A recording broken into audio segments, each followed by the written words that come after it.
Our reading for today is a poem from Mary Oliver, and it goes like this. One day you finally knew what you had to do and began, though the voices around you kept shouting their bad advice, though the whole house began to tremble and you felt the old tug at your ankles. Mend my life, each voice cried. But you didn't stop. You knew what you had to do. Though the wind pried with its stiff fingers at the very foundations, through their melancholy was terrible. It was already late enough, and a wild night, and the road full of fallen branches and stones. But little by little, as you left their voices behind, the stars began to burn through the sheets of clouds, and there was a new voice which you slowly recognized as your own, that kept you company as you strode deeper and deeper into the world, determined to do the only thing you could do, determined to save the only life you could save. All right, I love that poem because it's about living your life, about finding and living your unique life, right? And I'll give you a great example of it. See if we can hear this.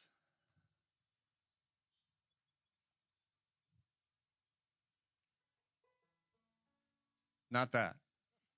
Is it working? No, it's not.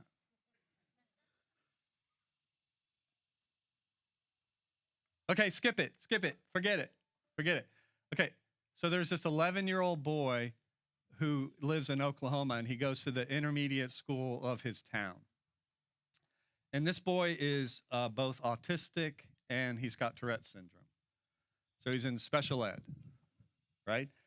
And one day that the school was going to have a talent show.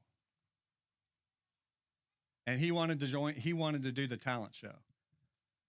And he had this great talent, and it was what I was trying to play was he's this amazing bird caller. And for those of you who were here earlier, you could hear some of he sounds like a bird, right?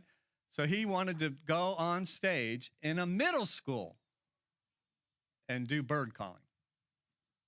And his mom was scared to death, right? She said, she knows what middle school kids can be like, right?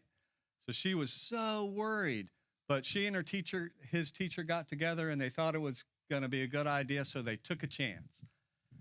And the young boy took a chance. So he went out there and he started bird calling, and at first people were like, what? What the heck?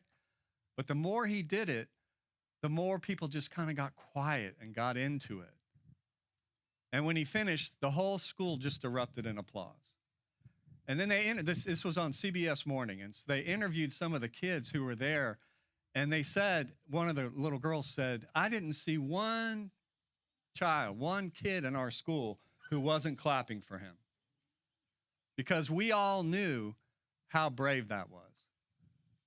What that took to stand up there and show yourself. Show the gifts that you have been given.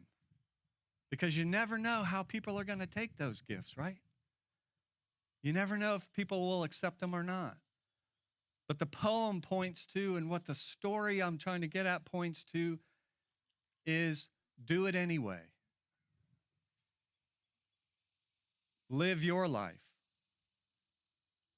Your one unique God-given life. And look at all the people who are here today.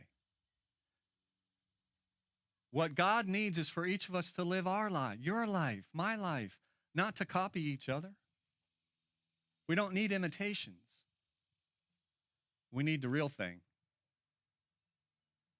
And this is a perfect thing for Millie, who's going to be baptized today. So come on up here, Millie. Come on up.